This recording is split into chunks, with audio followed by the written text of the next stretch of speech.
We were just reminiscing about our favorite songs done by you, so.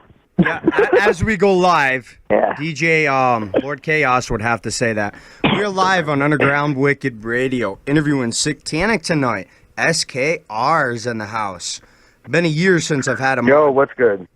But before we start the interview, I want to congratulate him on being drug-free for quite a while now. Congrats, homie. Yeah. Congrats, homie. Thank you so much, man. I appreciate it. It feels Good to hear. Feels good. I'm clean, never sober. You know what I'm saying? But I'm definitely away from the shit that was causing me problems. So it's a good starting ground, right? Yes, it is. Oh, hell yeah. So, Lord Chaos, I'll let you take the first question. We'll get the songs ready. Okay. Give me a minute. Let me look at my Rolodex. All right. His Rolodex, that's a good one. So, SickTanicK, I don't heard think that word. we'll be Hold on. on. Give me a minute. I don't think we'll be on long as last time. Man, 3 hours and 25 minutes I had you on the last interview. You realize you I've gotten older, and I'm an old man, so therefore my longevity isn't that long. So, you know what I'm saying? But I'm down to kick it with y'all for a little bit, answer whatever questions and shit, and then you know what I'm saying, I might give my fat ass some grub. But I'm glad to be here, and thank you guys for having me. I appreciate it. It feels good. Anytime. You started a war on my radio. Reverend Fangory found out you were on that long, so he had to beat your time. So he stayed on 3 hours and I think like 33 minutes. Then Damian Quinn found out you were on that long. He stayed on almost 4 hours. Oh, that sounds like D. That was good times. That's my boy, man, all day. That's what's up. I'm seeing shit over here. Go for it, Lord Chaos. All right. If a nuclear bomb dropped and it took 10 years for the air to clear, okay, you can take one porno, one type of food, and one set of clothing. What would you take? Oh, fuck. Okay, the porno, God, man. I don't know if I could, like, mobily take, like, X videos with me. Like the X videos app, that would be good, because in the age of the internet, there's not really pornos no more. You know what I'm saying? You just go to a fucking website, beat the fuck off, and call it a day. As opposed to fucking back in the day, you have to go to a video store, slyly enter, and fucking make sure everyone doesn't think you're a goddamn pervert. Rent the video, go home, beat the fuck off, hide the fucking video. Bring it out again, probably beat off again, then take it back, hoping that they don't think of you as beating off to the video. So, with that being said, I haven't watched an actual, like, full-length porno in a very long time, but I am a pretty decent user of X videos, and if I could have the app with me, I would certainly utilize that. As far as, what was the other one? A pair of clothes. Clothes and food. I'm thinking clothes and food. So food's easy. Cheeseburgers, because it's my favorite food in the fucking world. Nice. I don't know how they'd be prepared or whatever, but I wouldn't really give a fuck, because it'd be a post-apocalyptic world. And then clothes, I'd probably bring SKR hoodie and a fucking pair of cargo fucking pants, like some tuck-in dickies or military pants, and some fucking military boots. And then, I think I'd be somewhat set. I have 3 necessary things to sustain life at that point: clothes, porn, and food. So, yeah. Fuck yeah. All right, I got to shout out the call-in number. Boy. After the next question, fam, make sure you get a pen and paper down. I'll shout out the radio phone number. Anyone wants to call in and ask SickTanicK some questions, they're more than welcome to. Lines will be open. Rain, go ahead. I'm starting. Okay. I have a couple questions. Okay. One my cherry fell off. One of them being, like, what made you decide just to do and go ahead and rap for the atheists and whatnot like that? Like, I've always been curious about that. I'm sorry, say that one more time. What made me rap for what? What made you rap the kind of What made music you're you- doing instead of normal rap? Oh, well, I mean, you know, whenever I first started doing music, the very first thing I did was like some electronic industrial type stuff. Then I went on to like a death black metal band. The whole rapping thing started as a fucking joke, honestly. I just kind of did a rap song to see if I could do it. I love music in general, so you know, I had people around at the time like, yo, you know, you can do this. I made beats for years, so as time progressed, I mean, originally, I wanted to be thought of as, like, the deicide of hip-hop. You know what I'm saying? That antagonist towards things that are in current social standings. You know what I'm saying? Religion, politics. I wanted to be the villain, so to speak, and kind of, through my music, give someone a different perspective.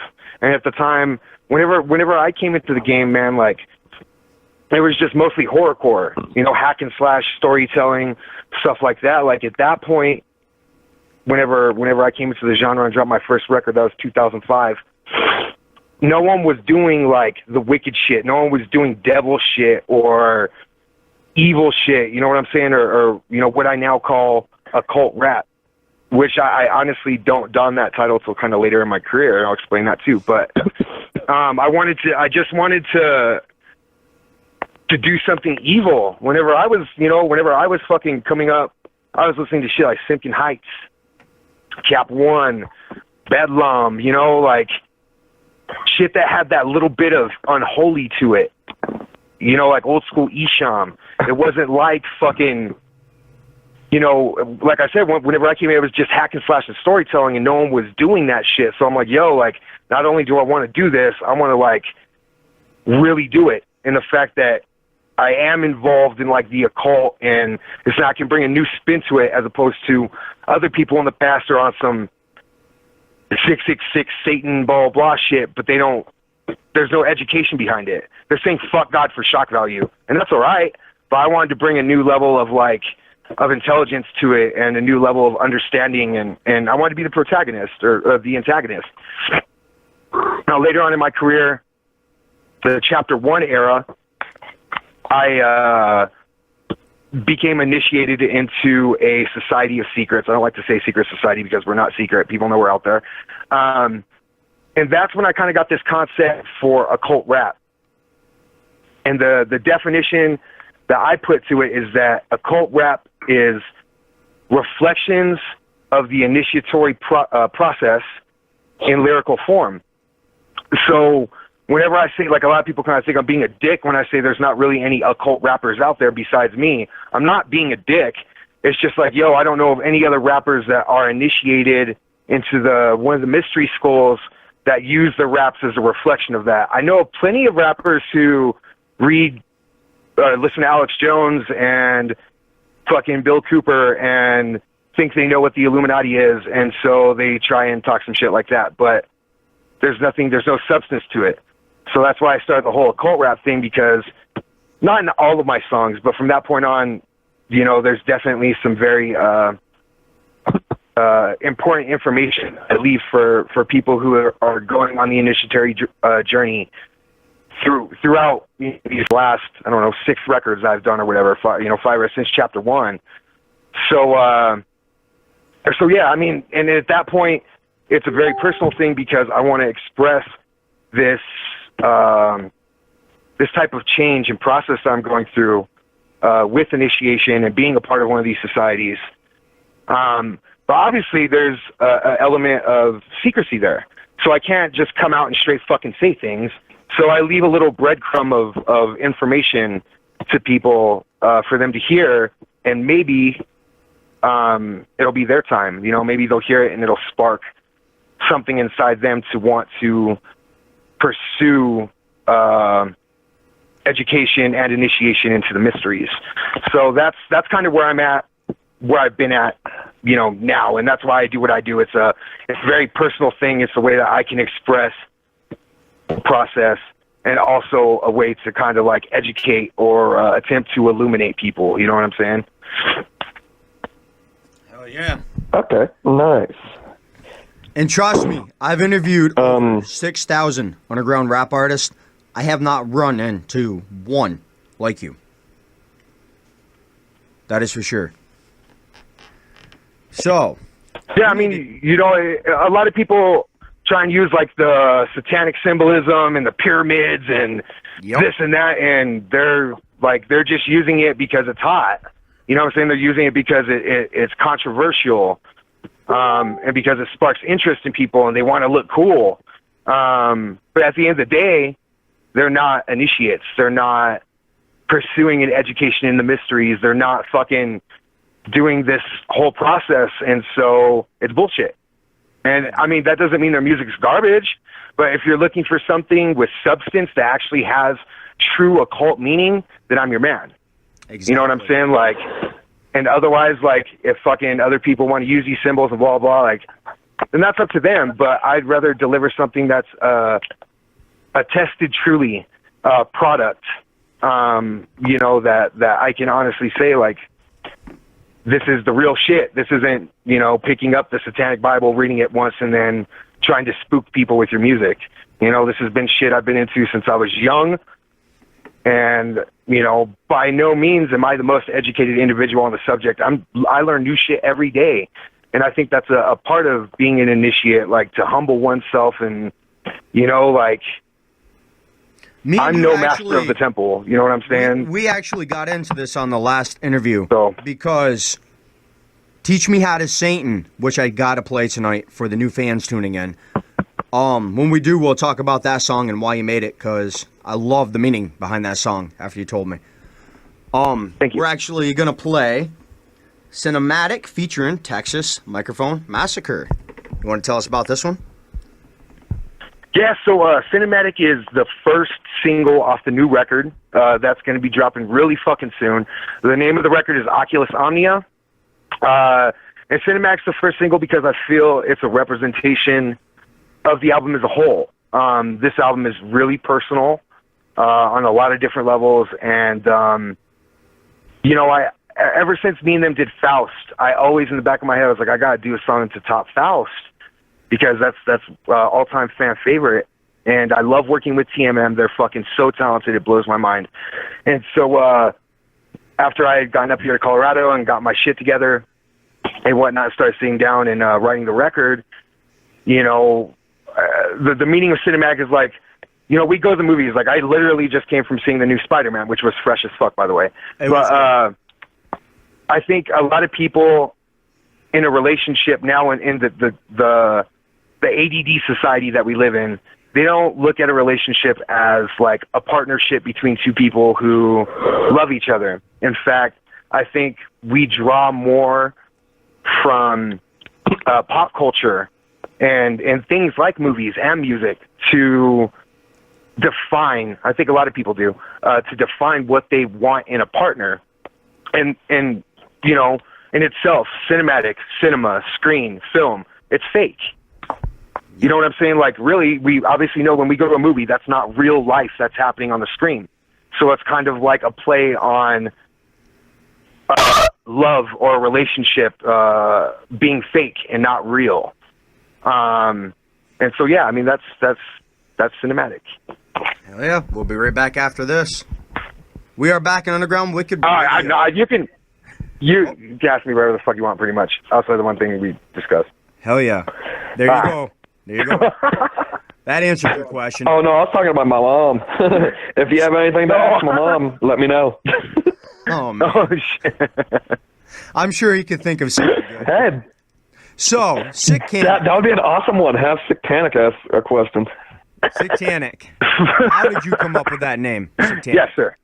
How'd you come up with that name? The name was actually given to me by A.K. Zodiac. I don't know if he's listening, but if he is, shout out to my bro. He was like the original Speak. SKR kind of started as like a crew thing, and he was kind of like the head of so to speak. But me and him started hanging out, and we became acquainted and whatnot, and he noticed that every time he'd come over to my house, my apartment at the time, I'd be on Ogrish, which for those who may not be familiar, it's basically the 90s or 2000s version of what we now know as best gore. So basically like a fucking snuff site. And this was around the time when Daniel Pearl and Al Qaeda was starting to do all their videotape beheadings. And I would watch those on repeat a lot. And at that time, I kind of proclaimed myself as a Satanist. He was just like, man, he's like, you're fucking... my original, as cheesy it is, my original rap name I was thinking of Leviathan.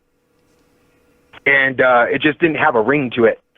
And one day we was kicking out my pad. He's like, man, you're a sick motherfucker for watching all this shit all the time. Like, what the fuck is wrong with you? Is it because you're satanic or what? And he just kind of looked at me. He was like, SickTanicK. And we just, both of our heads kind of tilted, and we were like, well, fuck yeah. There we go, SickTanicK.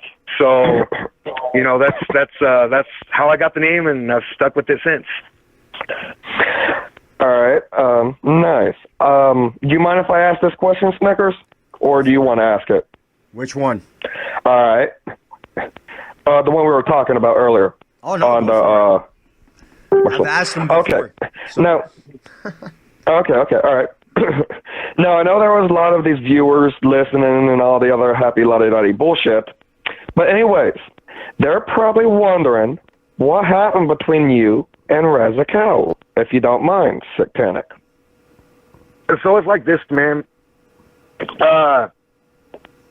Basically, I mean, there's two sides to every story, but I'm going to take the easy route and just pretty much say how it is. She kind of caught me being a dog. And by dog, I mean I was fucking flirting around and blah, blah, with other women.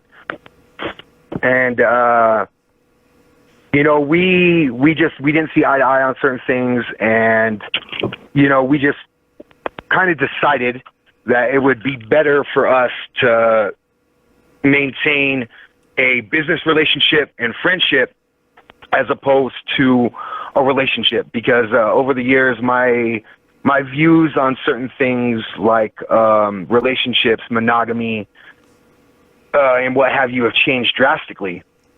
And Raz in that way is a very old-fashioned type woman, and there's nothing wrong with that at all. But I don't think I think it came to a point to where we would butt heads on certain things, and so we decided that would be the best route to go with it. And so, yeah, I mean, that's my best friend in the whole world. You know what I'm saying? To this day. And she's my business partner. She owns half the label now.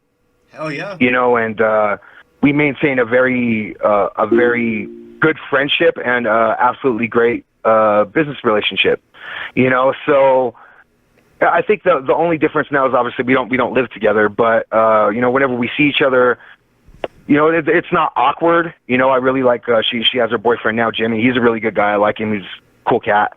And, she was there for me, man, whenever I went down my rabbit hole of drugs and crime and everything else. And, she was really the only person that was there for me, outside of, my fraternity people at the time. So, and, so, that's just kind of how we roll now. We pretty much talk every day. If we don't talk on the phone, we're texting. Most of it's about business, you know what I'm saying? But we still bullshit, how you doing? And there's definitely no, like, bad blood or hard feelings or anything like that. And in fact, I would argue that this made this label stronger because, being with someone in a business like that can definitely complicate things in certain ways. And, I feel now that there is that barrier there between us. We can kind of look at things from a more rational business stance, which has helped progress us for the last 2 years. So yeah, I mean that's basically the real shit about that, man. But needless to say, that's my best friend in the whole fucking world, and always had nothing but love and admiration and respect for her. So, and it's reciprocated. So. That's good. I'm going to sit here and say this real quick before another question. Shame on you, SickTanicK, for looking at another woman when you had a good woman like her. Come on now, we're guys. I mean, yeah, Yeah, no, I mean, real shit though. I mean, I made some bad choices. But I've changed so much as a person for a variety of reasons, and I think we're in a state and time in the world right now where people are a lot more liberal about things, and the type of lifestyle that I live and the things I do, and it surely isn't for everyone, and it's a very hard fucking thing to deal with, and same would go for her too, so if you kind of combine that, then it just makes for a possible bad situation, but the thing is that we are so tightly knit that we were broken up for probably about a year, maybe 6 months to a year before we even told anyone.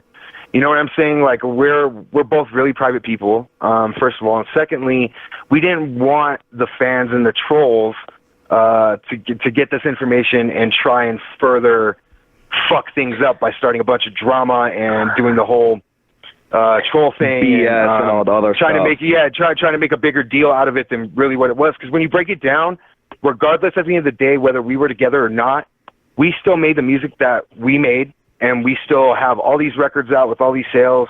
We still fucking, have done everything on our own. You know what I'm saying? So regardless of that, like, that can't be reflected really in the music. That's more of a personal life thing. And, yeah, it was my bad. Absolutely. But, things happen. I don't want to say things happen for a reason, but I think that now that that's kind of out there and people know the fucking deal, and me and her have continued our business relationship, that the proof is in the pudding. It definitely wasn't a bad blow to this label because we've progressed even more. And I think that's definitely part of it, so shame on me, but hey man, it is what it is. I'll man the fuck up, admit my mistakes, and learn from them and move on. What else can I do? That's why I'm a single ass motherfucker right now. You know what I'm saying? And it is what it is, man. Fuck it. Oh shit, people, all the females tuning in, SickTanicK is single. Oh, here we go. No, I ain't looking for no damn girlfriend. We're going to start a date on here. Don't fake the funk to me. Hey, it's like the Eminem song, Red. Superman. That ain't me. I ain't the one. Roxy Red, you heard that. No, I'm just kidding. Oh, no, Sick. Hold on, Snickers. Hold on. I got to sit here and say this, okay? I don't know if you know this. Have at it. I don't know if you know this, SickTanicK, but Snickers has an all-male review in the background waiting for him. I'm going to have to tell him this story now. I made a commercial for our co-host Easy606. I called it Easy606 GIF. Made so easy, your girl can lick it off your nuts, kind of like that commercial. He comes back with DJ Snickers' all-male review. It was freaking hilarious. See? He's got an all-male review waiting for him. All right. But it's all love. That's what people are trying to not really get. I mean, it's all love. We're just fucking around with each other. Exactly. Yeah, man, that's what fucking homies do, you know what I mean?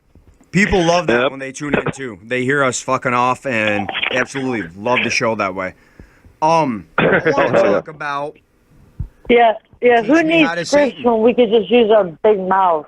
Right? I want to talk about Teach Me How to Satan, because I love the meaning behind this song. So, Teach Me How to Satan was like, it was kind of a twofold thing. Well, like, I've always had this reputation, which was my own fault, which is perfectly fine, of just kind of making, like, really serious stuff all the time. And I wanted to kind of break that monotony and show people, like we have with other tracks, that I'm not a one-trick pony. I'm a unique artist with a varied amount of skill sets. And so that was my first thing. Like, how about, what if I did like kind of a funny song? And it's kind of how we were talking about earlier, because I am like involved in the occult world on a very like serious level, and it's something I'm passionate about. One thing I'll get a lot from people is, I'll get, so what I call so-called fans that hit me up like, hey, so how do I sign the contract with sign a contract with the devil to become a famous rapper. Or people hit me up like, yo, you know, like, I hear you're in the Illuminati. How do I join? You know, stupid shit like that. And, you know, a lot of these kids, like, you know, posting on, like, my shit, like, oh, yeah, like, fucking fuck Christians, like, kill every fucking Christian, like, rah, rah, rah, I'm an edgy kid type shit. And that annoys me. All of the above really annoys me. And so it was actually Raz's brother who helped me kind of with the inspiration with the song, too. But I'm a huge Broken Side fan. Those are my boys. And they did a song called Teach Me How... Yeah, oh, yeah, all day. Fucking... They did a song back in the day called Teach Me How to Scream. And it was like a song I fucking, you know, I listened to on the regular. Like I said, you know, they're from Bouquet and shit. They made it, and they're both, like, really good people. You know, I've gotten the chance to work with them. So, basically... I wanted to do a spin off that, and I'm like, well, yo, you know, like, teach me how to Satan. Well, I got all these annoying things, you know, that people do and whatnot, so I'm going to teach them what they need to do. I don't want to type out a paragraph explaining that that's not how magic works. That's not what Satanism is. That's not what the Illuminati is, blah, blah, blah. I'm just going to send them a video. And whenever they watch this video, they can learn how to properly Satan, since that's what they desire ever so much.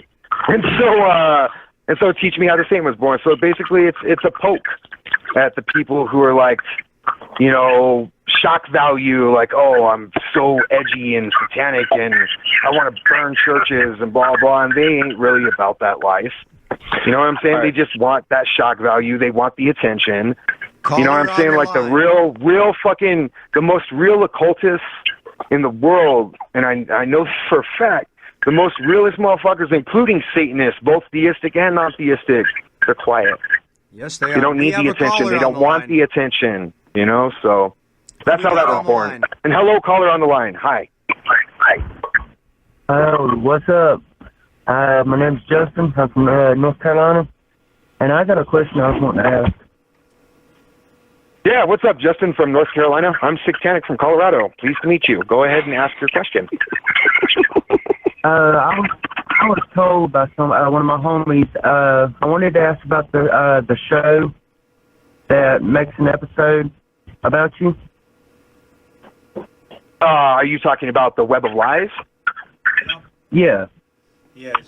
Well, I mean, it's all pretty much told right there in that episode.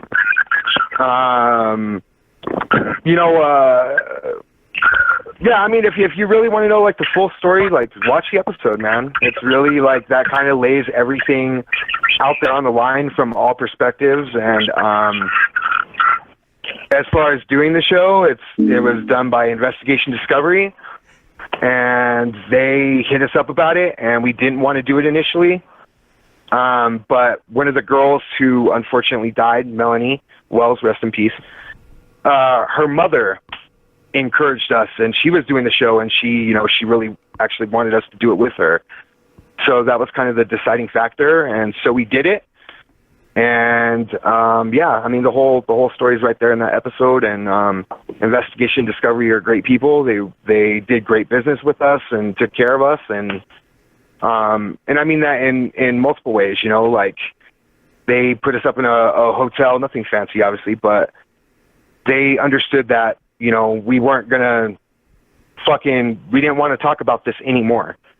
You know, we were kind of done with it. And you know, they made us very comfortable in a very uncomfortable situation, because that is a extremely uncomfortable situation to be in, and it's horrible that it happened, and I wish it didn't happen, but I can't change the past. All I can do is try and make a brighter tomorrow. So, yeah, I mean, that's a quick thing about the show. If you want to know the whole story behind the show, then I would definitely suggest watching it, and pretty much all your questions would be answered from that. All right, we're going to go to a song. Can You Feel My Heart by SickTanicK. You want to tell us about this one? Yeah, this is actually the first time anyone outside of the camp, really, or my close people has heard this. It's off the new record, Oculus Omnia, that's going to be coming out very soon. And basically, it's based off the Bring Me the Horizon song, Can You Feel My Heart? I did a little bit of sampling and then ended up learning the synth line and blah, blah, and kind of made it my own. And the hook lyrics are a play on the hook for that song. And that song kind of helped define this whole last kind of couple years of my life where I've been up and down. And, you know, at the end of the day, I'm still a music fan. And that song touched me in a very special way that if you're a music fan, you love music, you know, you have those songs that, like, every time you hear them, it brings back a bunch of memories, like it makes you remember something. It holds like a sacred space in your heart. And so that's kind of how that song was for me. And so I wanted to take that song and, you know, kind of make it my own and also at the same time pay homage to Bring Me the Horizon because they're one of my favorite bands. So it's kind of a duplistic thing.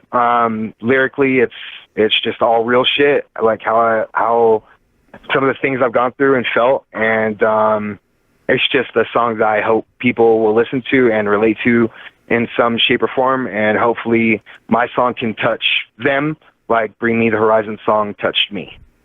We'll be back after this. And we are back on Underground Wicked Radio. I got a shout out from Tommy Necro to SickTanicK. He said he will see you at SWTY. Fucking what up, Tommy Necro? That's my dude right there, man. Fucking Texas artist. That's the homie and shit. He has good music too. Go check him out. You know what I'm saying? But hell yeah, I'll be seeing you at Strictly, my brother. I'm looking forward to it always. Second interview Wednesday with Tommy Necro. I got him coming back on Wednesday, 9 o'clock. Nice. Nice. Oh yeah, that'd be fun, man. He's a real fun guy. He's cool. Oh man, we had a good time on the last interview. He had me cracked up the whole interview. Yeah, he's a funny I'll sit motherfucker. here. I gotta I'll ask a this question. I'm gonna ask a question because Okay. I love the response and I want the fans to know about his grandmother. So I'm gonna ask the question: what does your family think of your music, and do they support it? So I pretty much have no family now. Everyone's dead. Oh, man, I'm sorry to hear that. No. I don't say that for pity or sympathy. You know what I'm saying? Like Your life grandmother- and death or Your grandmother ever passed constant. away? Yeah, she passed away. I think about 6 or 7 years ago. I think something like that. So it's so terrible for me to remember. But I've always looked. Not always, but I look at death as just a next step in evolution, in the evolutionary process. So I don't think of death as like a bad thing. I mean, it sucks for the people that are left, but really at the end of the day, like there's something greater at work here. And I believe that it's just a cycle. Everything's a cycle, and reproduction and death are definitely a huge part of that. So, but yeah, anyway, my grandmother raised me because my mother was murdered whenever I was 2. I didn't know my dad till I was 18. He died when I was 19. And fucking, she was the best lady ever. She was a fucking, whenever I was in my death metal band, she'd go to fucking full-on death metal shows full of young, crazy metalhead kids, and she had the scene's respect. You know, literally, people would, like, surround her, you know, and fucking kick it with her, and she helped finance Premonitions, which was my very first album. If it wasn't for her, that album, you know, wouldn't have come out for fuck knows how long. Very supportive of anything that I did. And, you know, as for the rest of my family, you know, like I said, I didn't know my dad till I was 18, and he passed away when I was 19, but I had a year with him, which was fucking kick-ass. He was a crazy motherfucker. He's a good dude in his own right. And, uncles and aunts, and I have one aunt left, pretty much.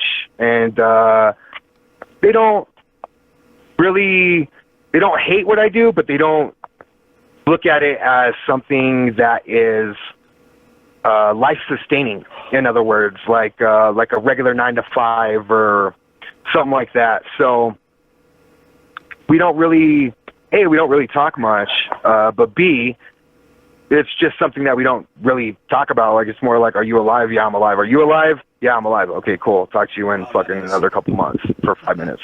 But that is what it is, man. Like, I think family is what you make of it. And some of us have families, some of us don't.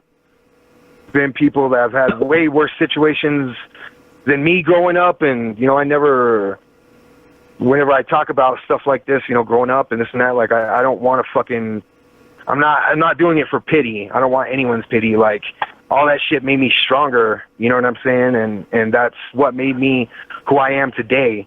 So if anything, I hope people can hear, something like about the way I came up and grew up and, all the terrible shit, and be like, you know what, if that motherfucker can do it, I can do it too.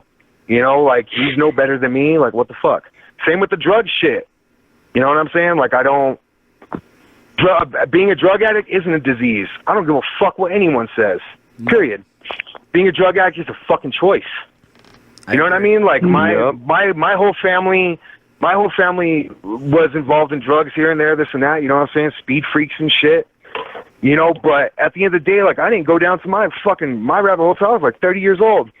You know what I mean? And that was all my choice. You know what I mean? That was my doing. And just like it's my choice to get clean. You know what I'm saying? So I can't sympathize for people because I did it.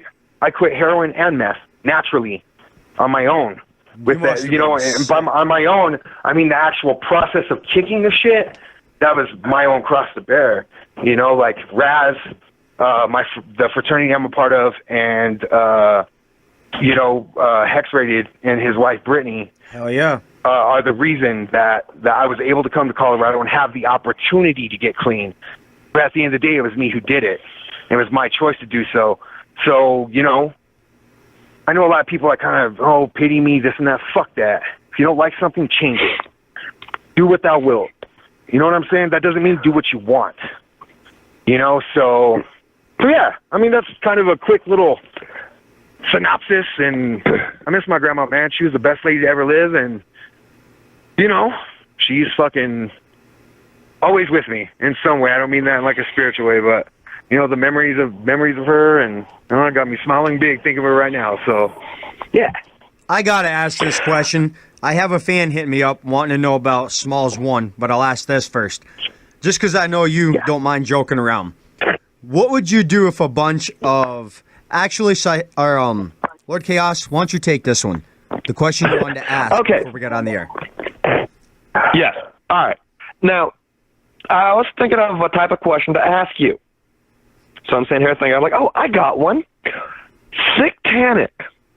What would you do if a group of Jehovah's Witnesses came to your door and started talking about the Lord and other stuff? That would honestly, because I've been in this situation before, but that would honestly be a matter of what I'm doing while they knock on my door. So in other words, if I'm busy in the studio or watching a movie or rubbing one out through X videos, as I described earlier, you know what I'm saying, or whatever the case, if they interrupt something important, then it's just going to be like, I'm not interested, thank you, and close the door. Now if I'm feeling frisky, no. If I'm feeling frisky and I don't have anything important going on, then I would entertain them for a little bit and hear them out, and then pretty much bring up some factual things and have a friendly debate with them for my own intellectual stimulus. And then kick them on the ass on the way out, I guess. And I don't know. I'm sure you probably wanted to hear. I'd show up, and open the door with a black robe and a ritual dagger with a kitten in a hand, but that's just not me, man. Oh no! I'm not saying that. No, I'm only saying because not everybody likes Jehovah's Witnesses because they come over and they bug the fuck out of you. Man. They'll sit here. The thing, like, no, I get you. Like, my thing, the way I kind of think is that, I've been very outspoken about my disliking of what I would call the slave traditions or the Abrahamic traditions, the more popular religions on the face of the earth. I'm definitely not favorable of them. However, I agree. I do feel that there are some things that one can take away from every religion and educate themselves on. For instance, the Bible.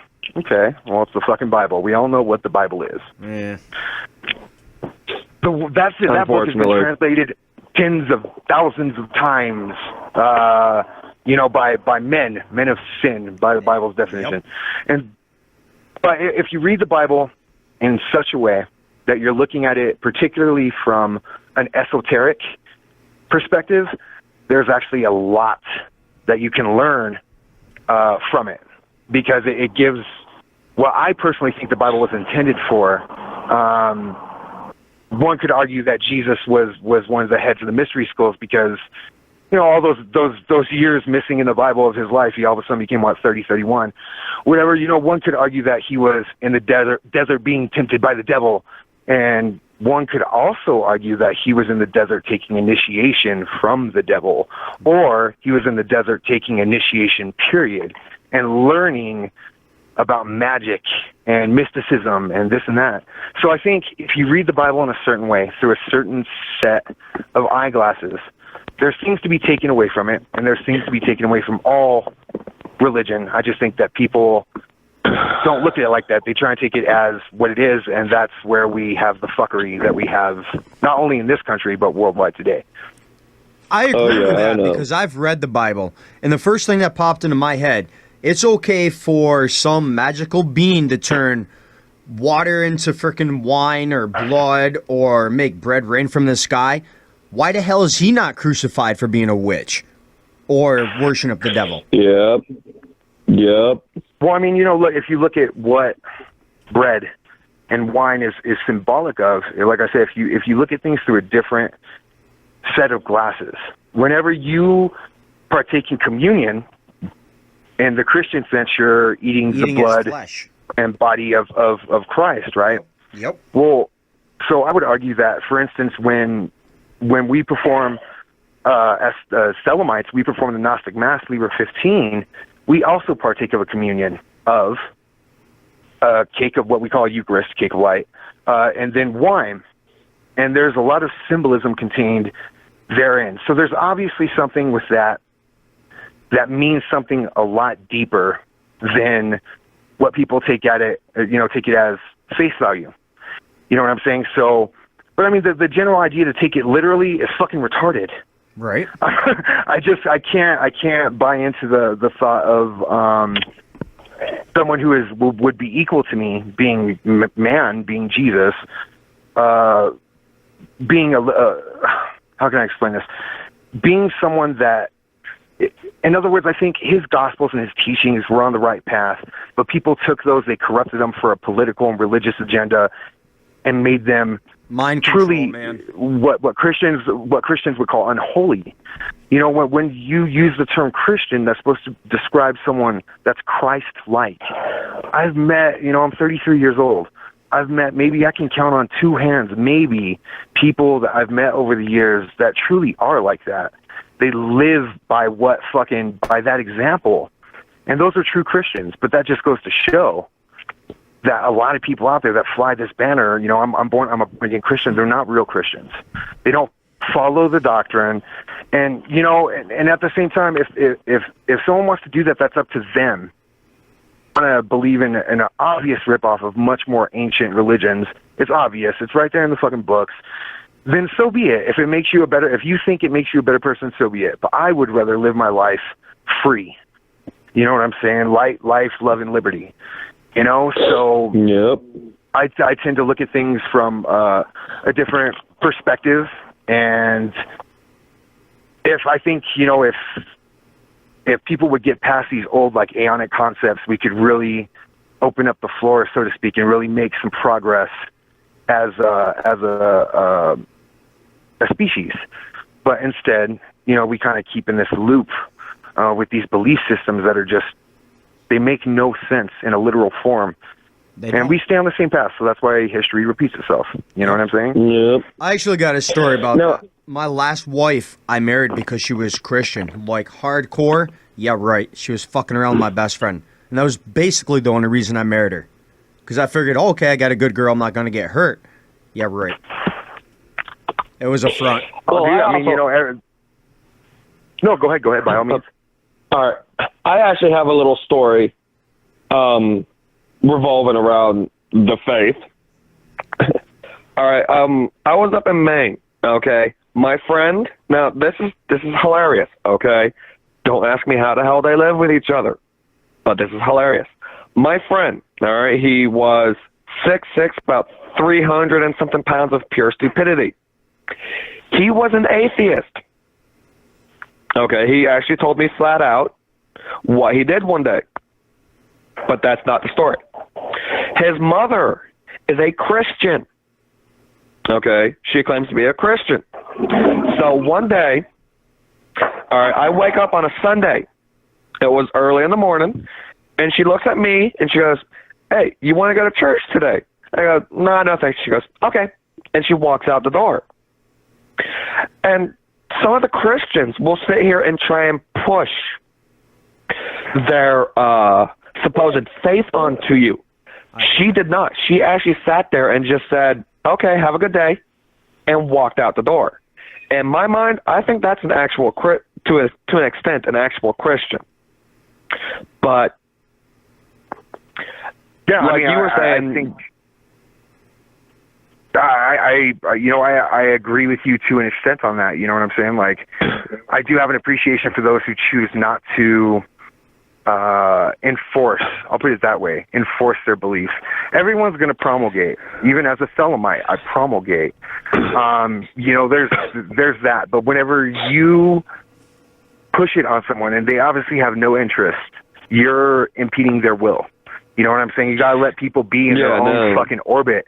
You know what I mean? We're all stars in fucking orbit, and you just gotta let people be in their own orbit sometimes. You know what I'm saying? Like, it's just the way it goes, you know. But it's unfortunate when people take that really aggressive approach to promulgation in that sense. But it's gonna happen. You know, it just is what it is. There's fucking bad apples in every tree, and not everyone's a cool person. There's plenty of assholes in the world. So, Who's got the dog in the background?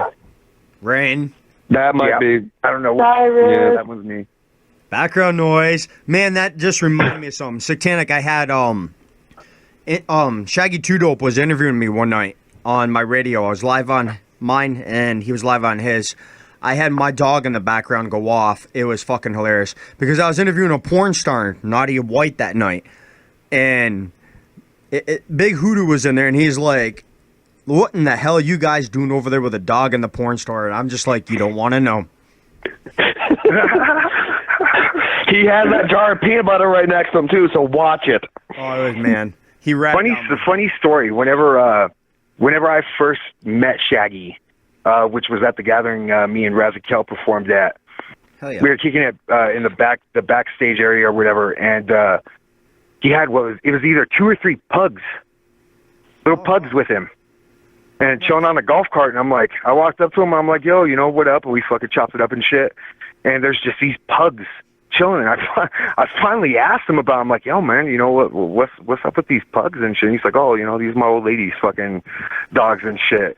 And it just that always stood out to me. I'm like, "Yo, that's just an odd sight to see." Shaggy Two Dope chilling with a group of pugs. You know what I mean? So that's my funny story about animals. Man, we had Sid on from Zug Island. He said had a dog named Snickers. So he said if he ever met me, he's going to pet me and hug me and tell me he loves me. I cut that and put it in the radio drop. But he said his dog Snickers used to bite Shaggy Two Dope when he came over. He absolutely did not like him for some reason. All right, so Lord Chaos, final questions, homie. Radio drop. All right. Final question or final? Final, whatever you want to take. Okay. I'll let you take the final. I'll take the final. Okay. How about that? That sounds good. SickTanicK. I'm just messing with you, Lord Chaos. Go ahead. Okay. SickTanicK. This is a 2-part, okay? Pay attention, my dear friend. But anyway, one, did you enjoy yourself, and will you come back to Underground Wicked Radio? Which is most likely probably a yes, but whatever, who cares? And two, shout-outs, links to where people can find you, and a radio drop would be much appreciated. Yeah, Thank you. Absolutely. So, you guys, this is I believe my second time working with you guys, and you guys have all been stand-up. I definitely enjoy the flow of the interview, and I like the odd random fucking questions because it's not the same 5 questions I get asked constantly. So that's definitely awesome. And the second part was, you said a radio drop, right? Yes, it was a multiple thing. It's first shout out. Oh yeah, then the websites and stuff. Yeah, the links, and then the radio drop. That I want to be last. Okay, so for shout outs, definitely my camp, fucking SKR, Razakel, Tapeworm, fucking Reverend Fangori, Texas Microphone Massacre, my partners in crime, you know what I'm saying? That's my life force right there, this label. So huge shout out to them always. Shout out to fucking Hex-Rated,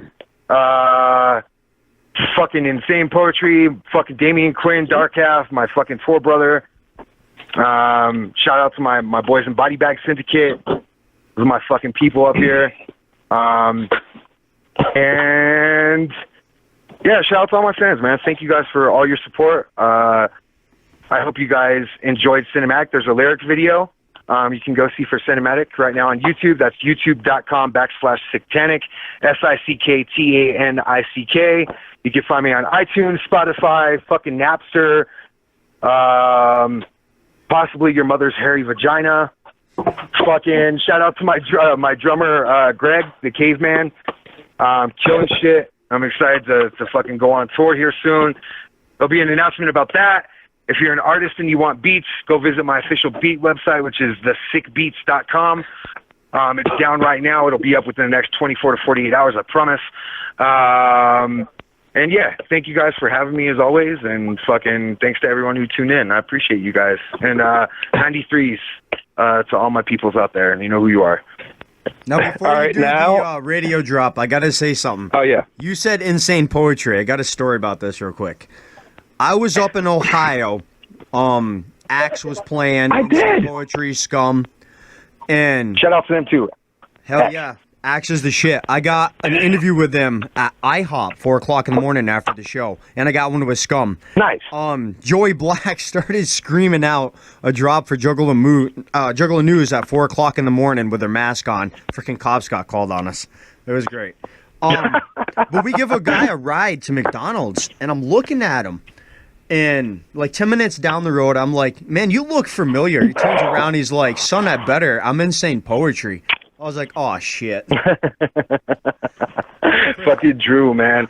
Yeah, IP is a legend in this motherfucker, you know what I'm saying? He paves the way for a lot of fucking artists, for everyone that kind of does this shit, you know what I'm saying, with that West Coast version of the music. So I got a lot of love for Drew and Insane Poetry, man. That's the homie right there. That's a real ass motherfucker. His stories, the way he carries himself, you know what I'm saying, he'll tell you how it is, and I respect the fuck out of that, you know what I mean? Guy, man. And congrats to him for being sober. Going on 2 years now. Hell yeah. Hell yeah. Congrats to him. Congrats, homie, for being sober. So, SickTanicK. You could take the next question. I've been jittering for like an hour now. He didn't even hear what I call him. I'm messing with him. Lord Chaos, go ahead. I heard you, motherfucker. SickTanicK. Yeah, that's about right. Pretty much. But anyways, now we gotta wait for the radio drop. Not the shout out. Yeah, the radio drop. Thank you, Snickerdickers. Okay, cool. What you want me to just be like? You know, this is SickTanicK. You're listening to Underground Wicked Radio. Yep, with DJ Snickers and Lord Chaos. Yeah.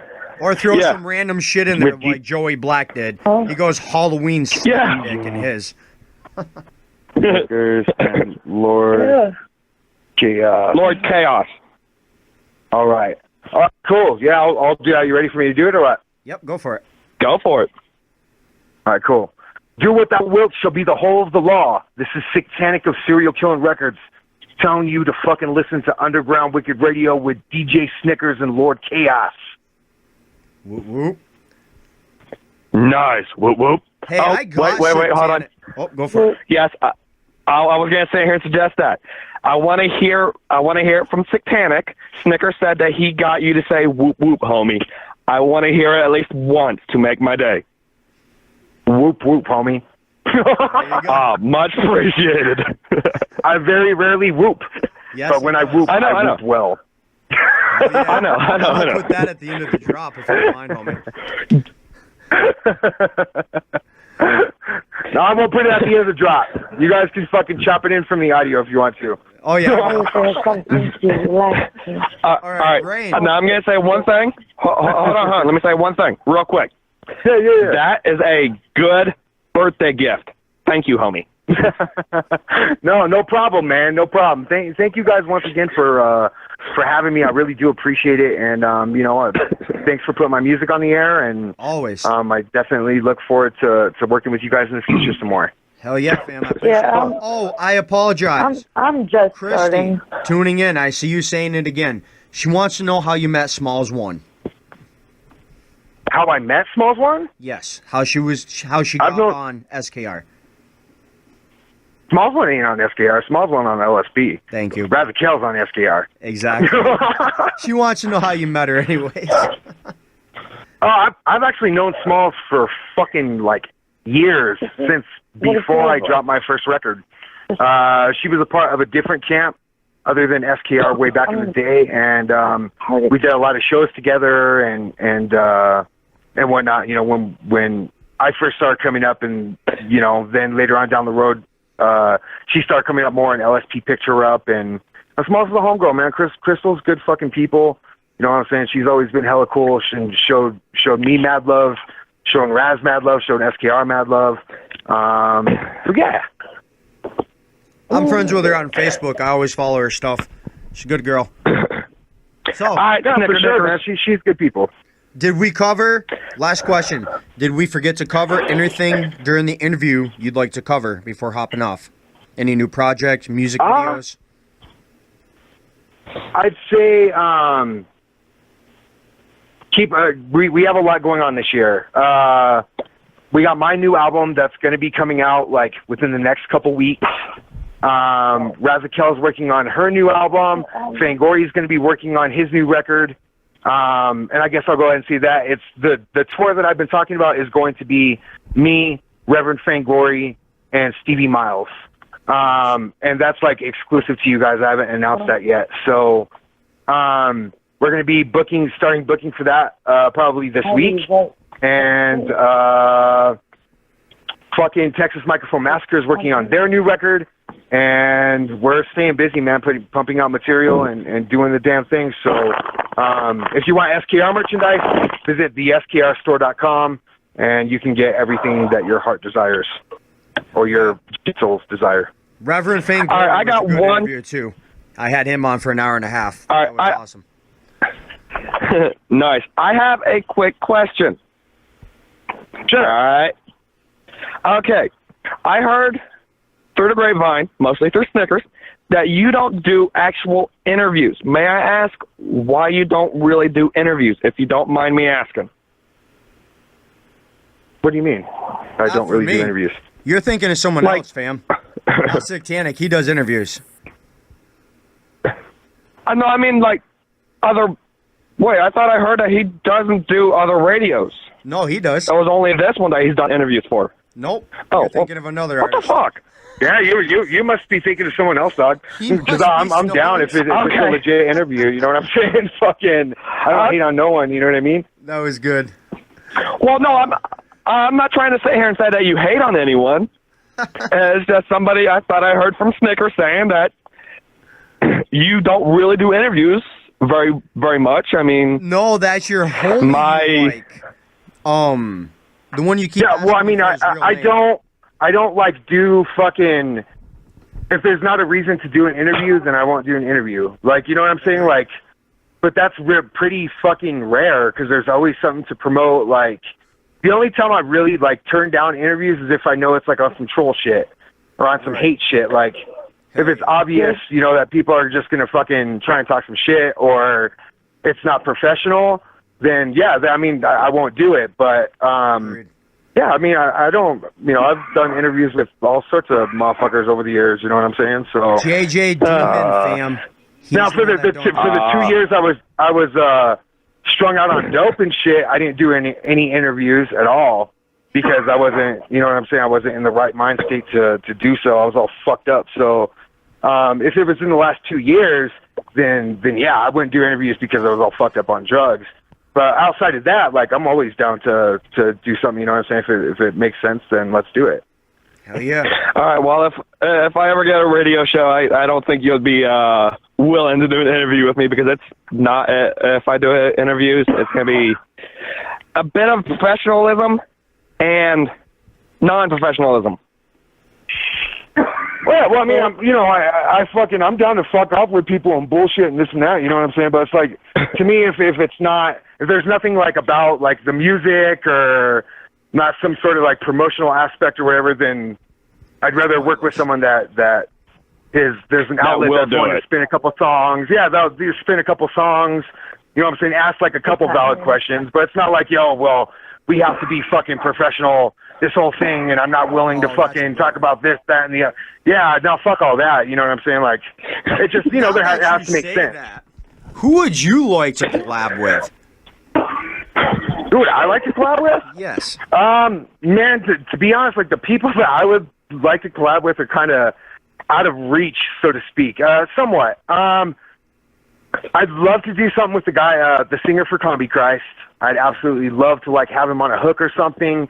I'd love to work with Ronnie Radke from Falling in Reverse. That guy actually has some pretty, you know, legit bars. I'd love to work with him.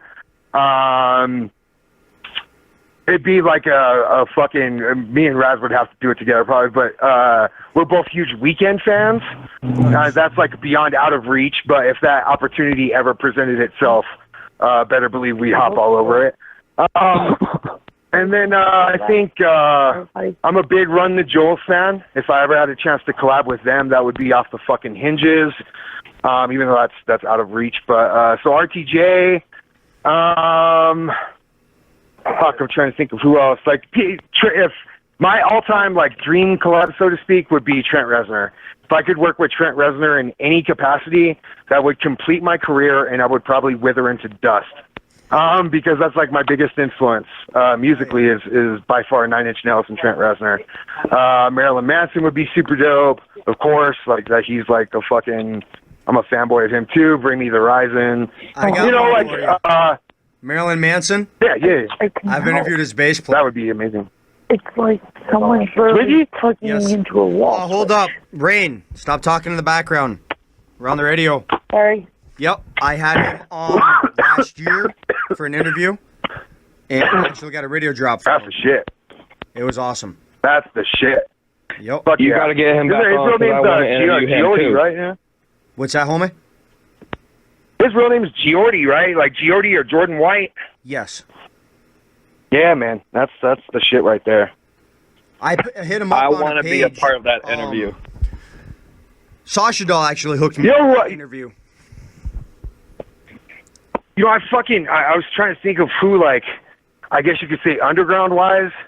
There's not really many people that, like, I'm feeling hella right now. Like, there's a lot of talent out there, but I'm very picky with my musical choices. So I'd love, as far as underground is concerned, I'd love to fuck with Axe. I think a Axe and SickTanicK track would be super dope. Yes, it would.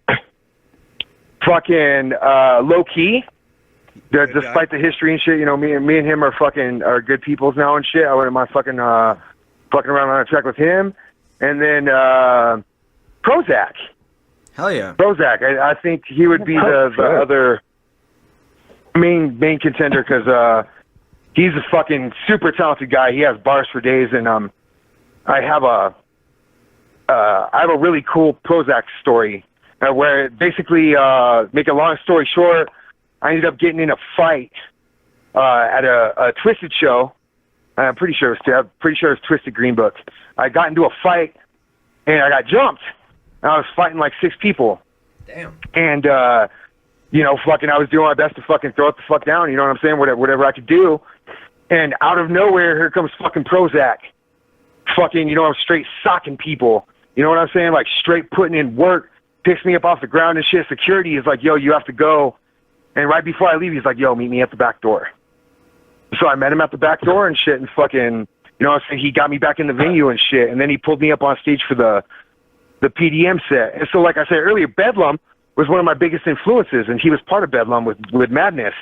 And so before the show, prologue to that, before the show, me, him, and Mikey Clark were sitting there talking, and, back then I didn't know what was what, so I was, like, trying to talk to him about my music and this and that. And they're like, oh, well, what's your rap name? And I told them SickTanicK. And they're like, dude, that's a fucking fresh-ass name. And I always remembered that. But down the road, Raz ended up doing a couple shows with Prozac. And I had told Raz's story, obviously. And she brought it up to Prozac, and Prozac was like, fucking A, like, I remember that shit. Like, blah, blah. I tell him, I said, what's up? So I always say I owe a favor to Prozac sometime. You know what I'm saying? For him stepping in, not even knowing me, just throwing it down for the homie. So I'd love, beyond that, he's fucking way talented. He's been one of my biggest influences, so I would definitely add him to that list, too. I've never interviewed him. Hey, I've interviewed Low-Key, and I've interviewed Axe. Hey, SickTanicK. Yo. I have someone, he's big, but he's not big at the same time, that I want to hear you and him do. Scum. I want to hear a track with SickTanicK and Scum. I don't know if that's done yet or not. That's been done a bunch, bro. I'm on a bunch of his records. Yes, he is. I've like a lot of the title tracks.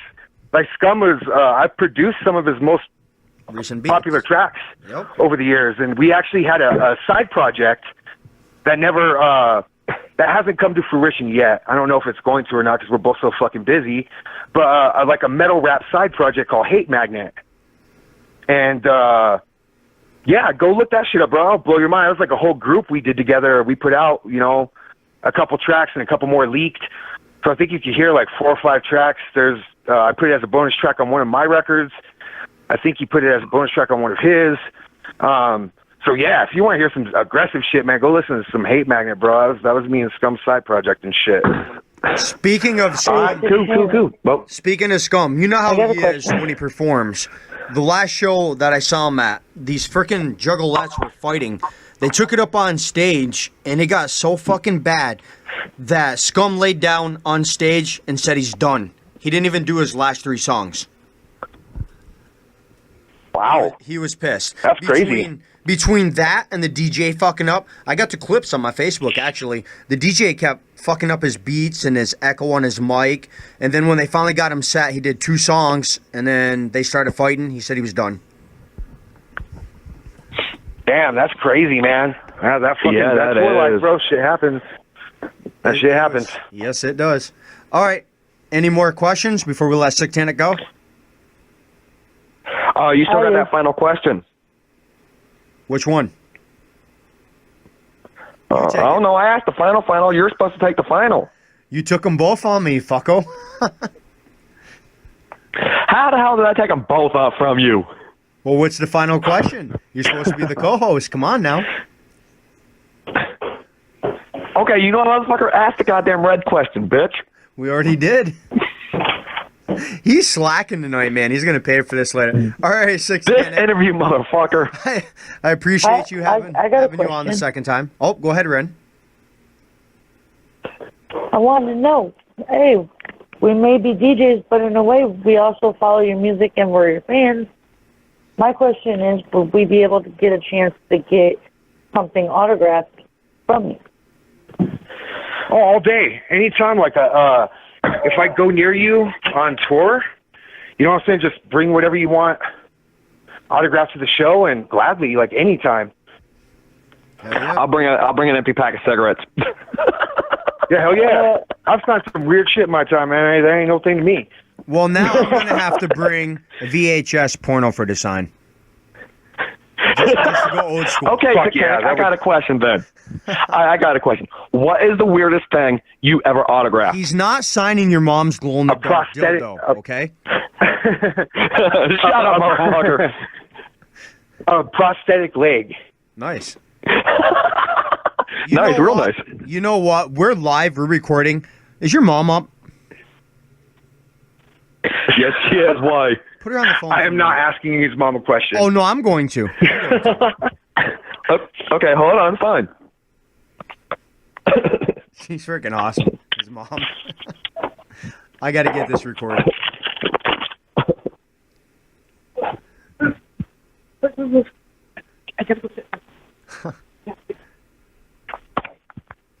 Well, he's about to get offline. Tell her it'll only be a minute. Just a quick question. This is Porky. Hey. Hey, how you doing tonight? We're live on the radio again. Now, we were talking about your dildos the other night. I was wondering, would you ever let an underground artist sign your glow-in-the-dark dildo? Oh, absolutely. Hell yeah. But my question is you wouldn't be able to use it no more because you'd have to put something over it so it doesn't wear off. That's okay. I think they make That's what condoms are for. Oh, there you go. I never thought of that. So there's my answer. You have a good night. There you go. I appreciate you hopping on. All right.